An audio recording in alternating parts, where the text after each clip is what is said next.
Hi dears. ഇന്ന് ഞാനിവിടെ share ചെയ്യാൻ പോകുന്നത് നമുക്ക് വളരെ പെട്ടെന്ന് തയ്യാറാക്കിയെടുക്കാൻ പറ്റുന്ന ഒരു ഈവനിങ് സ്നാക്കിൻ്റെ വീഡിയോ ആണ് കേട്ടോ. അതായത് നമ്മൾ തിരക്കുള്ള ടൈമിലോ അല്ലെങ്കിൽ നമുക്ക് പെട്ടെന്നൊരു ഗസ്റ്റൊക്കെ വന്നു കഴിഞ്ഞാൽ തന്നെ നമുക്ക് വളരെ ഈസി ആയിട്ട് തന്നെ തയ്യാറാക്കിയെടുക്കാൻ പറ്റുന്ന ഒരു ഈവനിങ് സ്നാക്കാണ്. ഇത് ഉണ്ടാക്കാനായിട്ട് വളരെ ചുരുങ്ങിയ ഇൻഗ്രീഡിയൻസ് മതി. നമുക്ക് വീട്ടിലുള്ള ഇൻഗ്രീഡിയൻസ് വെച്ച് തന്നെ നമുക്ക് തയ്യാറാക്കിയെടുക്കാൻ പറ്റും. അപ്പോൾ നമുക്ക് വീഡിയോയിലേക്ക് കിടക്കാം കേട്ടോ. നമുക്ക് എങ്ങനെ ഇത് ഉണ്ടാക്കാമെന്ന് നോക്കാം.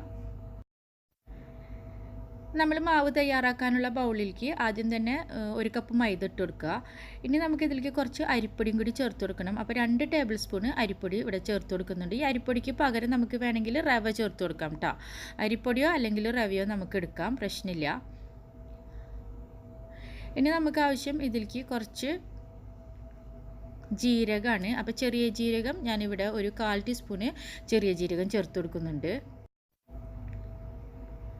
ഇത് 1/4 ടീസ്പൂണ് ജീരകം ഉള്ളെങ്കിലും ടേസ്റ്റിൽ നല്ല ഡിഫറൻസ് ഉണ്ടാക്കുന്ന ഒരു ഇൻഗ്രീഡിയൻ്റ് ആണ് ഈ ജീരകം. അപ്പോൾ ഈ ജീരകം ഒരിക്കലും ഒഴിവാക്കാൻ പാടില്ല കേട്ടോ. അപ്പോൾ ഒരു 1/4 ടീസ്പൂണ് ചെറിയ ജീരകം ചേർത്ത് കൊടുക്കുക.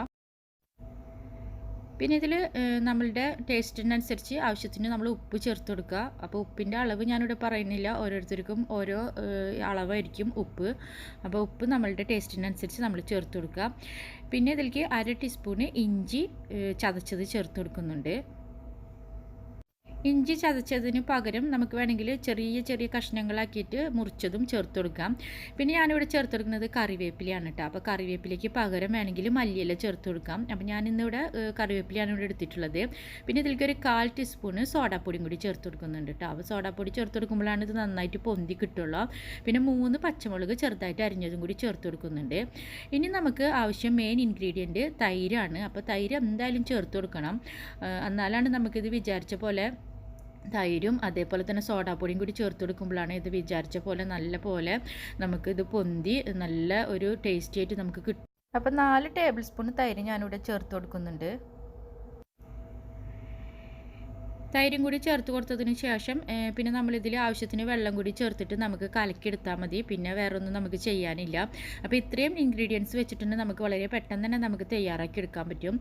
അപ്പോൾ ഞാനിപ്പോൾ ഇവിടെ 1 കപ്പ് മൈദയല്ല എടുത്തിട്ടുള്ളത്. 1 കപ്പ് മൈദയും 2 ടേബിൾ സ്പൂൺ അരിപ്പൊടിയാണ് എടുത്തിട്ടുള്ളത്.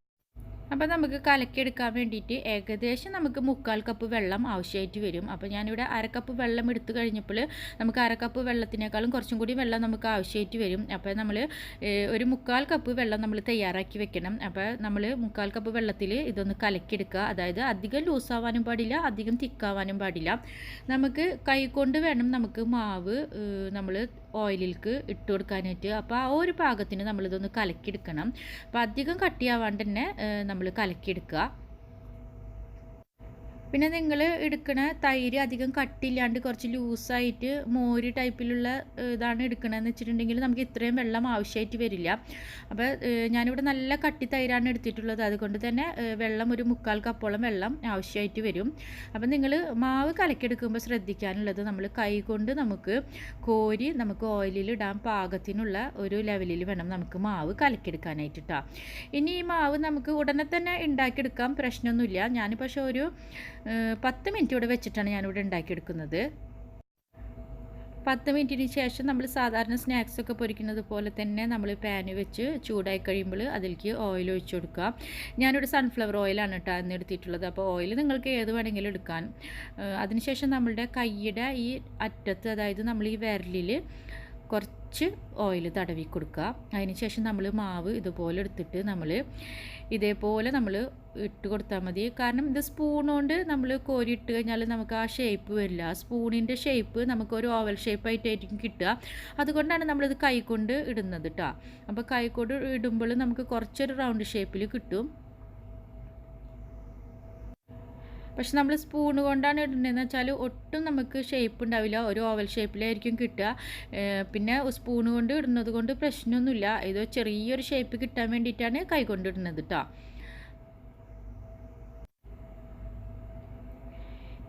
ഇത് ഓയിലിൽ ഇട്ടതിന് ശേഷം നമ്മളിപ്പോൾ ഹൈ ഫ്ലെയിമിൽ ഇട്ടിട്ടാണല്ലോ ഓയിൽ ചൂടാക്കിയിട്ടുള്ളത്. അപ്പോൾ നമ്മൾ ഓയിലിൽ ഇട്ടതിന് ശേഷം നമുക്കിത് ഫ്ലെയിം നല്ലപോലെ കുറയ്ക്കാം. മീഡിയം ഫ്ലെയിമിലോ അല്ലെങ്കിൽ ലോ ഫ്ലെയിമിലോ ഇട്ടിട്ട് നമുക്കിത് 2 സൈഡും നമുക്ക് ഗോൾഡൻ ബ്രൗൺ കളർ ആവുന്നത് വരെ തിരിച്ചു മറിച്ചിട്ടിട്ട് നമുക്ക് പൊരിച്ച് കോരിയെടുക്കാം.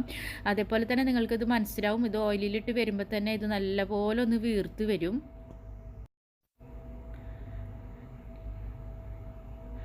അതേപോലെ ഫ്ലെയിം കൂട്ടിയിട്ടിട്ട് നമ്മൾ പൊരിക്കാൻ പാടില്ല കേട്ടോ. ഫ്ലെയിം കൂട്ടിയിട്ടിട്ട് പൊരിച്ച് കഴിഞ്ഞിട്ടുണ്ടെങ്കിൽ പുറം ഭാഗം നമുക്ക് പെട്ടെന്ന് തന്നെ കരിയും, പക്ഷേ ഉള്ളിൽ നമുക്ക് വെന്തിട്ടുണ്ടായിരിക്കില്ല. അപ്പോൾ നമ്മൾ ലോ ഫ്ലെയിമിലോ മീഡിയം ഫ്ലെയിമിലോ ഇട്ടിട്ട് വേണം ഇത് പൊരിച്ചെടുക്കാനായിട്ട്. അപ്പോൾ നമ്മൾ രണ്ട് സൈഡും തിരിച്ചും മറിച്ചും ഇടുന്നതിനനുസരിച്ച് തന്നെ നമുക്ക് ഇത് ഓരോന്ന് നല്ല പോലെ വീർത്ത് വരും. അപ്പോൾ എല്ലാവരും ട്രൈ ചെയ്ത് നോക്കണം. ഇത് വളരെ ടേസ്റ്റിയാണ്. അതേപോലെ തന്നെ ഇത് ചട്നിയുടെ കൂടെ കഴിക്കാനായിട്ട് കൂടുതൽ ടേസ്റ്റി ആയിരിക്കും കേട്ടോ. ഇപ്പം നിങ്ങൾക്ക് ഓയിലിലേക്ക് നോക്കിയാൽ മനസ്സിലാവും. ഇത് കണ്ട മാവൊക്കെ ഒന്ന് വീർത്ത് വന്നിട്ടുണ്ട്. അപ്പോൾ നല്ല ടേസ്റ്റിയാണ്. ഉള്ളിലൊക്കെ നല്ല സോഫ്റ്റ് ആയിരിക്കും. അതേപോലെ തന്നെ പുറം നല്ല ക്രിസ്പി ആയിട്ട് നിൽക്കുകയും ചെയ്യും. അപ്പോൾ എല്ലാവരും ട്രൈ ചെയ്യാം. പിന്നെ എരിവ് ഒക്കെ വേണമെങ്കിൽ നിങ്ങൾക്ക് ആവശ്യത്തിനനുസരിച്ച് കൂട്ടാം കേട്ടോ. ഞാനിപ്പോൾ ഇവിടെ 3 പച്ചമുളക് ഇട്ടിട്ടുള്ളൂ. അപ്പോൾ കുറച്ചും കൂടിയും എരിവ് വേണമെന്നുള്ളവർക്ക് വേണമെങ്കിൽ തരിതരിപ്പായി പൊടിച്ച കുരുമുളക് ചേർക്കാം. അപ്പോൾ അതൊന്നും പ്രശ്നമില്ല. അപ്പോൾ വളരെ ടേസ്റ്റിയാണ്. അപ്പോൾ എല്ലാവരും ട്രൈ ചെയ്യുക. അതേപോലെ തന്നെ വീഡിയോ കണ്ടതിനും ഇതുവരെ സപ്പോർട്ട് ചെയ്തതിനും എല്ലാവർക്കും ഒരുപാട് താങ്ക്സ് ഉണ്ട്. വീണ്ടും പുതിയൊരു റെസിപ്പിയിലൂടെ പുതിയൊരു വീഡിയോയിലൂടെ കാണാം. അതുവരേക്കും എല്ലാവർക്കും